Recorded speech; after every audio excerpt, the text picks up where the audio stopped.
네, 안녕하세요. 한국건설산업연구원 이지혜 연구위원입니다. 오늘도 이렇게 많은 분들께서 귀한 발걸음 해주셔서 정말 진심으로 감사드립니다.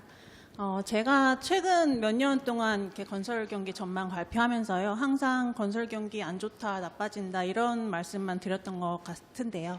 근데 오늘은 건설 수주가 좀 반등 조짐을 보이고 있습니다. 그렇다면 이제 건설 경기가 나아지는 것일까요? 오늘 세미나를 통해서 한번 같이 살펴보시겠습니다. 네, 목차입니다. 제가 서론 말씀드리고요. 건설 경기 진단하고 그다음에 전망하고 그다음 과제 말씀드리는 순서로 진행하겠습니다. 네, 오늘 여기 계신 분들 모두 잘 아시겠지만 건설 산업은 단지 여러 산업 중에 하나의 산업이 아닙니다. 건설 산업은 국가 경제의 기반이자 국민 삶의 토대가 되는 정말 핵심 산업입니다. 높은 경제적 파급 효과와 후방 연쇄 효과로 경제 성장에 큰 기여를 하고 있고요. 그리고 국민 삶의 인프라, 주거, 교통, 안전 등을 제공하는 산업이기도 합니다. 그리고 폭넓은 가치 사슬을 통해서 전 산업 생태계에 영향을 미치는 핵심 산업이기도 하고요. 그리고 미래 산업 전환을 구현하는 산업이기도 합니다. 그래서 이렇게 건설 산업이 중요한데요. 그래서 건설 경기는 단순히 건설 산업만의 문제가 아닙니다. 우리나라 고용, 투자, 국민 삶의 질, 지역 경제, 이런 것들에 모두 밀접하게 연관이 되어 있는 문제입니다. 그래서 이런 건설 경기가 이제 앞으로 어떻게 될지 진단을 해볼 텐데요. 제가 전에 세미나에서 말씀드리던 것보다 조금 더 자세하게 이번에 분석을 했고요. 첫 번째로는 건설 수주가 어떻게 진행이 되고 있는지 세부적으로 살펴보는 게 하나 있고요. 그 다음으로는 그럼 수주가 착공, 기성, 투자로 잘 이어지고 있는지 그것을 한번 점검을 해보겠습니다. 그 다음 사업성 영향 요인에 대해서 말씀드리고요. 그리고 정책 SOC 예산에 대해서 말씀드리고 그리고 건설 경기 실사 지수까지 해서 이렇게 진단해 보는 것으로 하겠습니다. 네, 먼저 건설 수주입니다. 건설 수주는 2022년에 최고점을 찍고요. 2023년에 큰 폭으로 떨어졌습니다. 그 이후로 25년까지 부진한 흐름을 보였는데요. 25년 건설 수주는 전년 대비 1.5% 증가했고 물가 상승률을 반영하면 거의 비슷한 수준입니다. 그리고 22년 대비 아직도 27.3조 원 정도 부족한 수준이고요. 그래서 이렇게 부진한 흐름을 보이다가 그래도 올해 1월부터 4월까지 누적 수주를 보시면 전년 동기 대비 32.4%로 회복세를 보이고 있습니다. 그럼 이런 회복세가 어디서 나타나고 있는지 한번 살펴보겠습니다. 먼저 발주 부문별입니다. 공공수주는 2023년부터 25년까지 계속 줄어들었는데요. 줄어들었고 상대적으로 민간 수주는 좀 증가하는 경향을 보였습니다. 중간에 보시는 그래프는 2020년을 100으로 했을 때 그 공공과 민간 수주를 지수화해서 그 추이를 보여주는 것인데요. 민간 수주가 2023년에 큰 폭으로 떨어졌다가 2025년까지 증가하면서 2020년과 이제 비슷한 수준에 다다른 것을 보실 수가 있고요. 반대로 공공수주는 2023년부터 25년까지 감소하는 그런 상반된 흐름을 보였습니다. 그리고 올해 1월부터 4월까지 누적 수주를 보시면요. 공공에서 좀 더 큰 폭의 상승을 보였고요. 민간도 같이 상승하는 모습입니다. 조금 더 깊게 들어가 보겠습니다. 공공수주를 공종별로 살펴보시면요. 토목이 줄었고요. 그리고 주택은 증가를 했습니다. 23년부터 25년까지요. 그리고 민간 수주에서도 마찬가지로 토목이 23년부터 25년까지 감소하는 추세였고 주택이 증가하는 추세였습니다. 그리고 올해 들어서는 공공에서는 주택 부분이 그리고 민간에서는 토목 부분이 큰 폭의 증가를 보였고요. 비주거 부분은 공공과 민간 모두에서 아직도 마이너스를 보이는 상황입니다. 그래서 이 수주를 이제 공종별로 묶어보면요. 토목은 2023년부터 25년까지 공공, 민간 다 줄어들었죠. 그래서 토목이 부진한 흐름을 보였고 반대로 주택은 증가하는 흐름을 보였습니다. 그래서 가운데 그래프를 보시면 지수로 보셔도 토목은 최근에 위에서 아래로, 그리고 주택은 밑에서 위로 상승하는 그런 흐름을 보실 수가 있고요. 올해 1월부터 4월까지 누적 흐름을 보시면 토목과 주택 모두 양호한데 비주택 건축은 아직도 많이 어려운 흐름입니다. 그래서 비주택 건축 부분과 관련해서 투자 심리나 사업 여건이 아직도 회복이 좀 부진한 상황이라고 이해를 하실 수 있겠습니다. 네, 그리고 공종별로 세부적으로도 한번 들여다봤는데요. 올해 1월부터 4월까지 어느 부분이 많이 증가했나를 보시는 게 이제 오른쪽에서 보실 수 있는 건데요. 왼쪽에서는 25년 기준 수주 비중이고요. 오른쪽은 1월부터 4월까지 공종별 수주 및 증감률입니다. 올해 보시면은 철도 및 궤도, 토목에서 철도 및 궤도, 발전 및 통신, 기계 설치 부분이 전년 동기 대비 큰 폭으로 상승한 것을 보실 수 있고요. 반면 사무실 및 점포, 항만 및 공항, 토지 조성 부분은 크게 하락을 했습니다. 다음으로 기업 규모별입니다. 최근에 수주가 증가한다고 하는데 난 잘 모르겠다, 이렇게 체감을 잘 못하시는 경우가 많은데요. 그 큰 원인 중 하나가 기업 규모별 양극화라고 생각을 합니다.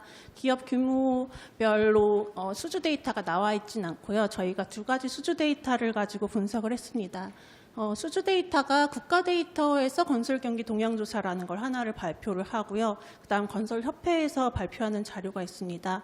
국가데이터처 자료는 기성액 상위 54%에 해당하는 기업의 수주액을 집계해서 발표를 하고요. 협회 자료는 협회 회원사 전체의 수주액을 집계해서 발표를 합니다. 그래서 이 두 자료 간의 차이는 곧 기성액 상위 54%에 들어가지 못하는 그런 약간 상대적으로 중소기업들이 한 수주의 금액이 그 차이가 되겠는데요. 그 차이가 이제 가운데 그래프를 보시면 점점 줄어드는 것을 보실 수 있습니다. 그래서 21년 34.2조 원에서 25년에는 19.7조 원까지 거의 절반까지 줄어드는 걸 보실 수가 있고요. 그래서 이것은 중소기업의 체감 회복이 상대적으로 제한적이고 그 중소기업의 수주액이 줄어들고 있다라고도 이해하실 수 있겠습니다. 그리고 올해 1월부터 4월 데이터를 보셔도 중소기업의 체감 회복이 여전히 제한적인 것으로 나타나고 있습니다. 네, 기업 규모별로 아까 보셨던 그 차이 줄어드는 거 있죠? 그것을 이제 발주 부문별로 그리고 공종별로 자세히 한 번 더 살펴보시면 그 중소기업의 수주가 공공에 많이 치우쳐져 있다라는 것을 보실 수가 있고요. 또 공종별로 보시면 토목과 비주거가 많은 비중을 차지하고 있습니다. 그 다음 지역별입니다. 지역별로 수주도 굉장히 양극화가 진행이 심각한 수준으로 진행이 되고 있습니다. 수도권이 지금 좌측 그래프를 보시면 23년부터 25년까지 수도권의 비중이 굉장히 높아지고 있고, 그리고 지방은 24년 대비 25년에 감소하는 추이를 보였습니다. 그래서 여기 가운데 그래프를 보시면요, 지방은 22년부터 25년까지 지수가 감소합니다. 그래서 20년에도 미치지 못하는 100을 기준으로 했을 때 87.6에 머무르고 있는 그런 수준이고요. 반면 수도권은 23년부터 25년까지 큰 폭으로 증가하는 것을 보실 수 있겠습니다.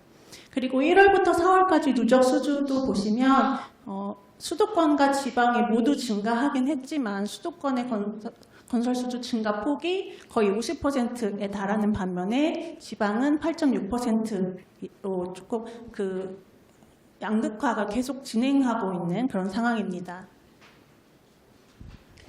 네, 그리고 지역별 세부를 한 번 더 봤는데요. 보시면은 그 진한 초록색으로 나타나는 것이 이제 상위이고요. 빨간색으로 나타나는 곳이 하위입니다. 그래서 서울, 경기, 그 수도권 지역이랑 부산, 충북 정도가 이제 왼쪽 그래프에서 보시면 건설 수주의 비중도 높고, 오른쪽 그래프에서 보시면 수주의 증가율도 높은 그런 지역으로 나타났고요. 반면 제주도나 광주, 전남 같은 부분은 비중도 작고 그리고 증가율도 하락하는, 증가도 안 되는 그런 지역으로 나타나서요. 지금 수주의 쏠림 현상이 수도권 혹은 부산 정도로 그렇게 지속되고 있고, 나머지 지역은 어려운 수준이다라고도 이해하실 수 있겠습니다. 네, 여기까지 수주만 봤습니다. 수주 소결입니다. 수주는 총량은 증가하고 있는 게 맞지만 선택적 회복과 양극화가 심화되고 있고요. 발주 부문별로 보시면 25년까지 공공은 하락하고 민간은 상승하다가 최근 들어서는 둘 다 상승으로 바뀌었지만 공공이 더 많이 상승하고 있는 모습입니다. 공종별로도 모든 공종의 골고루 상승하는 게 아니고 일부 공종에 한해서 상승을 하고 있고요. 기업 규모별로 보시면 격차 확대 올해까지도 계속 지속되고 있는 상황이고 지역별 양극화도 올해까지 계속 편중이 지속되고 있는 상황입니다.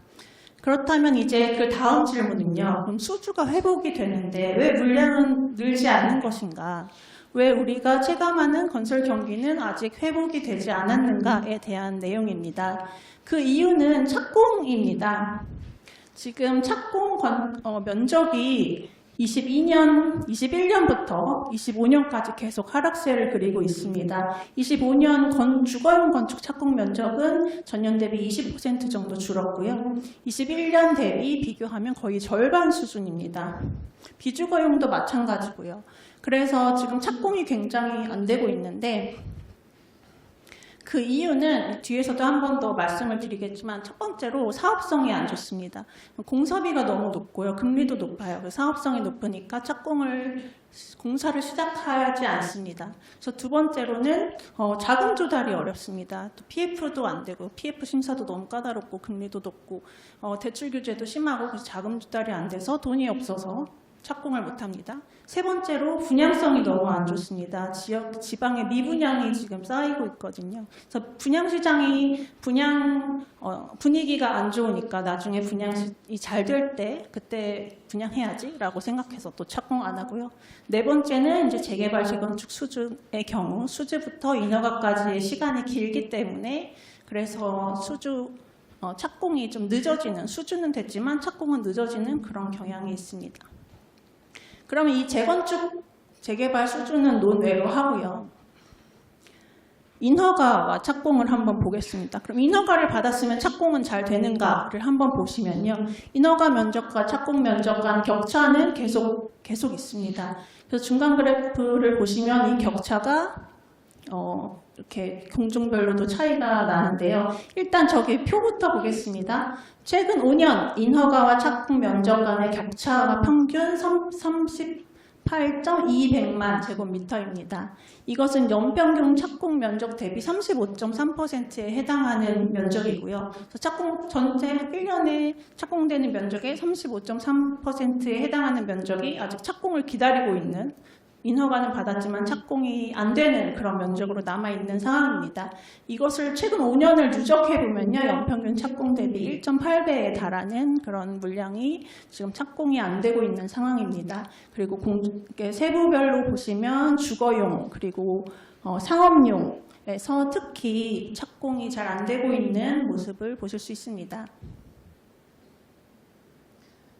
네, 이렇게 착공이 안 되니까 당연히 기성이 안 좋겠죠. 기성은 23년부터 24년, 5년 계속 감소하는 추세고요. 특히 25년에 전년 대비 감소폭이 굉장히 컸습니다. 마이너스 15.7%고 불변을 기준으로 했을 때 마이너스 16.5%입니다. 이걸 그냥 숫자로만 보시면 별거 아니다라고 생각하실 수 있겠지만 이 건설기성 데이터가 지금 98년부터 집계가 돼서 발표가 되고 있는데 역대급으로 크게 빠진 수치고요. 두 번째로 크게 빠졌던 게 2008년 금융위기 때인데 그때보다 2배 이상 더 많이 빠진 감소율도 그렇고 규모로도 그렇고 그때보다 2배 이상 많이 빠진 굉장히 안 좋은 그런 상황입니다. 그래서 건설기성이 굉장히 안 좋다라고 이해를 하시면 되고요. 25년에 그렇게 많이 역대급으로 빠졌는데 26년에 더 빠지고 있습니다. 그래서 1월부터 4월까지 누적 기성도 보시면 전년 동기 대비 아직도 마이너스를 기록하고 있는 그런 상황입니다. 네, 기성을 세부로 살펴보시면 기성은 공공보다는 민간에서 지금 4월까지 누적으로 보시면 더 많이 빠지고 있고 그리고 토목보다는 건축에서 많이 빠지고 있습니다. 그다음 건설 투자인데요. 건설 투자도 이제 기성이 투자로 포함되는 개념이니까 기성과 마찬가지로 많이 안 좋습니다. 25년 건설 투자 전년 대비 9.7% 빠졌고요. IMF 이후 약 27년 만에 최대 감소 폭입니다. 그래서 최대로 많이 감소했고, 그리고 26년 1분기에도 감소했죠. 26년 1분기에 전년 대비 1.9% 감소를 했습니다. 그나마 다행인 것은 25년 1분기에 마이너스 12.7부터 해서 그나마 감소는 하고 있지만 감소폭은 조금씩 작아지고 있다. 그게 조금 희망적인 내용이고요. 그래서 건설 투자도 아직 안 좋은 상황이다라고 말씀드리겠습니다. 네, 여기까지 소결입니다. 수주 착공 기성 간 시차 및 병목 구조라고 제가 소제목을 달았는데요. 실제로 분석 결과도 그렇게 나왔습니다. 왼쪽 그래프를 보시면 건설 수주와 건설 기성의 순환 변동치인데요. 그래서 건설 수주와 건설 기성의 순환 변동치를 가지고 시차 상관계수를 저희가 도출을 해보니까 16년부터 20년까지는 4분기에서 가장 시차 상관계수가 높게 나왔는데 최근 5년 21년부터 25년까지에서는 7분기에서 가장 높게 나왔습니다. 그러니까 수주가 기성으로 전환되는 그 시차가 증가한 것이라고 이해를 하시면 되겠고요. 특히 21년부터 25년까지 0에서 4분기 구간에는 상관계수가 모두 마이너스로 나왔습니다. 그래서 단기적 수주 증가가 바로 기성으로 이어지지 않는 흐름을 보이고 있다라고 이렇게 분석 결과에서도 확인하실 수 있습니다.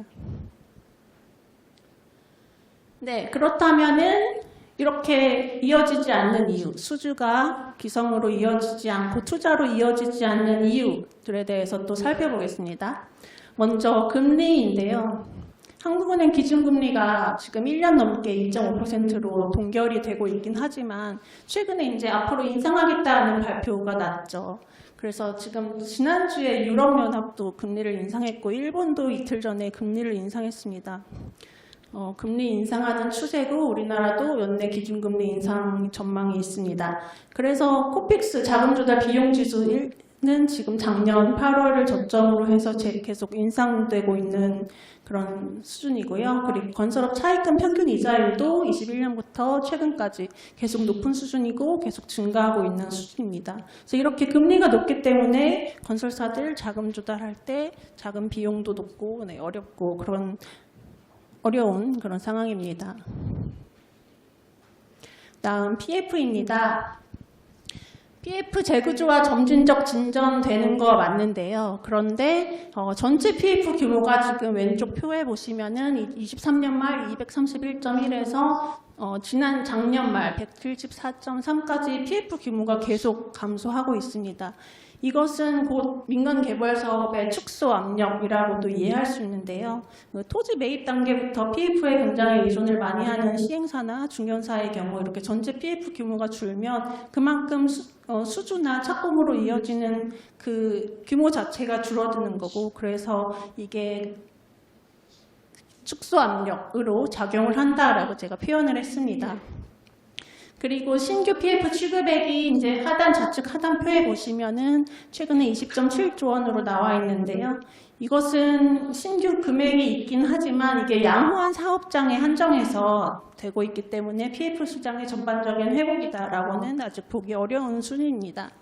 그리고 연체율도 보시면 지금 브릿지론 연체율이 12.54%이고요. 금융권 토지담보대출 연체율 29.68%로 아직도 굉장히 높은 수준이고요. 그래서 업권 단계별 금융제약이 지속되고 있습니다. 네, 건설공사비입니다. 건설공사비 높은 거 다들 이미 잘 아실 텐데요. 26년 4월 건설공사비 지수 136.9로 지금 계속해서 역대 최대 수준을 경신하면서 나아가고 있고 특히 최근에 공사비 지수 전년 동월 대비 증가율이 4.4%까지 치솟으면서 굉장히 높은 수준까지 올라갔습니다. 물론 그 중동 분쟁으로 인한 전쟁의 여파도 있었고요. 그래서 건설 공사비가 올라가면서 원가 측면의 부담도 계속되는 상황입니다. 그다음 미분양입니다. 미분양 좌측 그래프 보시면 최근에 6.5만 호를 그 정도 수준을 가지고 있고요. 문제인 공사 완료 후 미분양은 지금 24년 1월부터 해서 계속 증가하는 추이고 그 비중도 높아지고 있습니다. 건설업 수익성 그래서 계속 안 좋고요. 21년도부터 24년도까지 기업 경영 분석 데이터를 통해서 보시면 계속 하락하는 그래프 모습을 보실 수가 있고 작년 25년도 1분기에서 3분기까지도 계속 수익성이 하락하는 모습입니다. 네, 여기까지 또 소개를 한번 하겠습니다. 지금 수주에서부터 착공, 기성, 투자까지 이어지는 흐름이 굉장히 어렵습니다. 그 중간에 병목 현상이 생기고 있고 그 이유는 사업성, 그 PF, 분양성 등 여러 가지 환경 요소들이 어려운 점이 많다. 그래서 지금 수주부터 투자까지 잘 이어지지 않고 있는 그런 문제점이 있다라고 정리를 할 수 있겠습니다. 네, 그 다음에 SOC 보겠습니다. SOC 예산이 26년에 전년 대비 증가했습니다. 물론 정말 건설 투자 물량에만 할애되는 그 예산이 얼마인가에 대한 논의는 뭐 따로 더 봐야겠지만 그래도 철도나 뭐 지역 도시 이런 부분에 있어서 예산이 증가했기 때문에 그리고 또 지역 건설 경기 보완 대책으로 인해서 올해 들어서 또 유동성 측면에서 지방을 중심으로 보완 역할을 해주고 있기 때문에 이런 것들이 일부 토목 건설 수주 회복에 기여를 하고 있다고 보고 있습니다. 그리고 LH에서도 발주 물량 24년부터 굉장히 발주 물량을 높게 가져가고 있고 올해도 비슷한 수준으로 발주 물량 공공주택 발주 확대를 하겠다라고 하고 있기 때문에 이 부분도 공공주택 발주 수주 부분에 긍정적인 영향으로 작용을 하겠습니다. 네, 그리고 정책인데요. 정책이 사실 굉장히 중요하죠. 정책이 우리 건설 경기에 미치는 영향이 굉장히 큽니다. 근데 이제 지난 11월 제가 경기 전망 세미나에서 말씀드렸던 이후로 그게 크게 달라진 점은 없습니다. 그래서 그때랑 똑같이 PF 구조 조정 지속되고 주택 수요 억제 정책도 지속되고 그리고 안전 노동 규제도 굉장히 강화가 되고 있고요. 이런 것은 기업 입장에서 굉장히 비용을 상승시키고 그리고 착공이나 이런 착공도 늦추고 그리고 이미 하고 있는 공사도 중단시키는 그런 여러 가지 애로사항으로 이제 작용을 하고 있고 그래서 건설 경기 측면에서는 지금 굉장히 마이너스 요소다. 라고 하방 압력이다라고 할 수 있겠습니다. 그래서 특히 규제 대응 여력이 부족한 중소 전문업체 수주 경쟁력이나 신중 부담으로 이어지고 있는 그런 상황입니다. 네, 진단의 마지막으로요. CBSI 보겠습니다. 저희 한국건설산업연구원이 매달 발표하는 건설 경기 실사 지수입니다. 설문을 통해서 만들어지는 지수이고요. 100을 기준으로 했을 때 100보다 높으면은 건설 경기가 지난달보다 낫다, 좋다 이런 거고 밑으면은 그 반대입니다. 최근에 보시면은 지수가 계속 70선 주위에 머무르면서 부진한 흐름이고요. 최근에 눈여겨봤던 점은 이제 여러 가지 세부 지수 중에서 자재 수급 지수가 굉장히 큰 폭으로 떨어졌고 반대로 그 영향력은 또 상당히 올라간 그런 것을 제가 봤습니다. 그래서 최근에 자재 영향력이 굉장히 높아졌고 그리고 자재 관련해서 현장에서 체감하는 애로가 굉장히 크다라는 것도 여기서 보실 수가 있겠습니다. 네, 이제 하반기 전망을 해보겠습니다.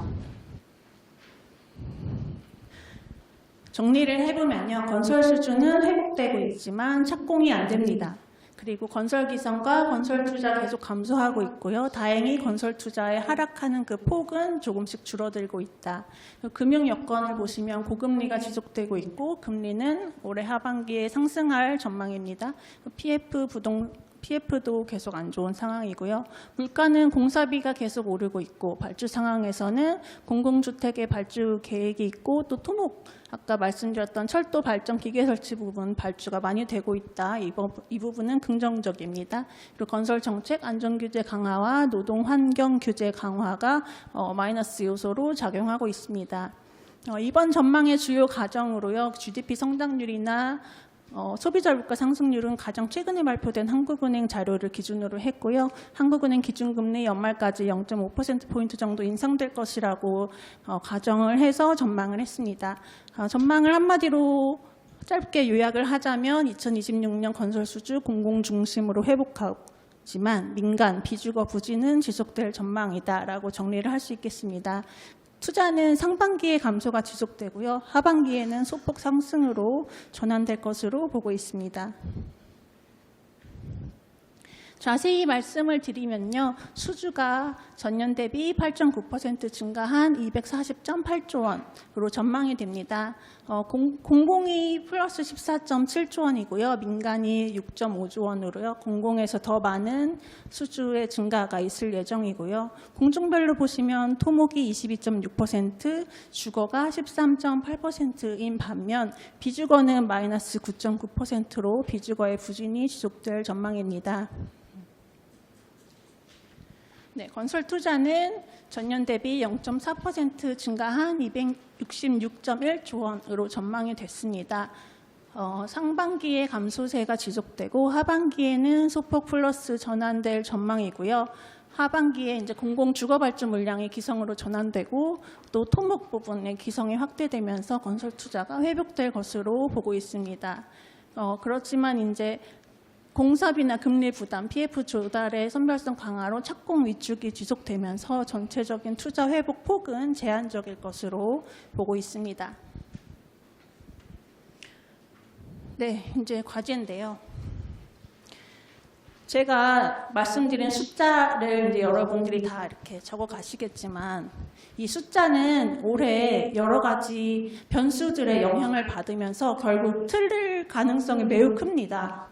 그럼에도 불구하고 우리가 이렇게 매번 전망을 열심히 하는 이유는요. 우리가 지금까지 상황을 살펴보고 또 앞으로의 상황을 예측해보고 그렇다면 지금 우리가 어떻게 대응을 해야 건설산업이 제 역할을 다 할 수 있도록 우리가 힘을 보탤 수 있을 것인가를 고민하기 위해서 그래서 이렇게 전망을 하는 것이라고 생각을 합니다. 그래서 그런 의미에서 우리 과제 말씀드리겠습니다. 26년 건설산업 핵심 과제는요. 수주 양극화, 착공 부진 해소, 그리고 미래형 구조 전환이라고 정리를 해봤고요. 지금까지 제가 계속 말씀드렸던 문제, 그 수주가 전체적으로 균형 있게 회복되는 것이 아니고 양극화가 계속해서 심해지고 있다는 문제, 그리고 수주는 되지만 그것이 실제 투자로 이어지지 않는다는 문제, 그 두 문제를 해결하기 위해서 확산성과 전환성을 제고하는 대응이 필요하다라고 정리를 해봤습니다. 네, 회복의 확산과 전환을 위한 정책으로는요. 먼저 정책적으로는 재정 집행력이 제고돼야 하겠습니다. 예산 편성도 물론 중요한데요. 예산 편성뿐만 아니라 발주 계약 착공까지 이어지는 속도를 점검해야 될 필요가 있고요. 그리고 PF 신규 사업 관련해서 PF 신규 사업장, 실수요 기반 사업장에 대한 보증 지원, 금융 지원 등을 통해서 착공이 좀 더 원활히 될 수 있도록 제도 개선이 필요할 것 같습니다. 그리고 지역균형 발전 투자가 결국에는 지방과 중소업체를 좀 힘이 될 수 있는 그런 투자로 회복의 확산성을 제고할 수 있는 그런 정책으로 활용이 될 수 있을 것 같습니다. 그리고 산업과제는요, 산업구조 고도화와 구조 전환이라고 정리를 했는데요. 단계적으로는 이제 사업 포트폴리오 다변화, 리모델링, 에너지, 데이터 센터 등으로 다변화를 하고 그리고 착공 전환력을 강화하고 착공이 가능한 사업을 선별할 뿐만 아니라 그것을 했을 때 결국 끝까지 정말 잘 해낼 수 있는 그 역량을 키우는 그 점이 중요하다라고 했고요. 그리고 중장기적으로는 지속 가능한 수익 기반 구축을 위해서 AI 데이터 기반 의사결정 지원 등 사업 관리 고도화와 그리고 미래 산업 구조로 전환할 수 있는 생산성 제고 노력 그런 것들이 필요하다라고 저희가 정리를 해봤습니다.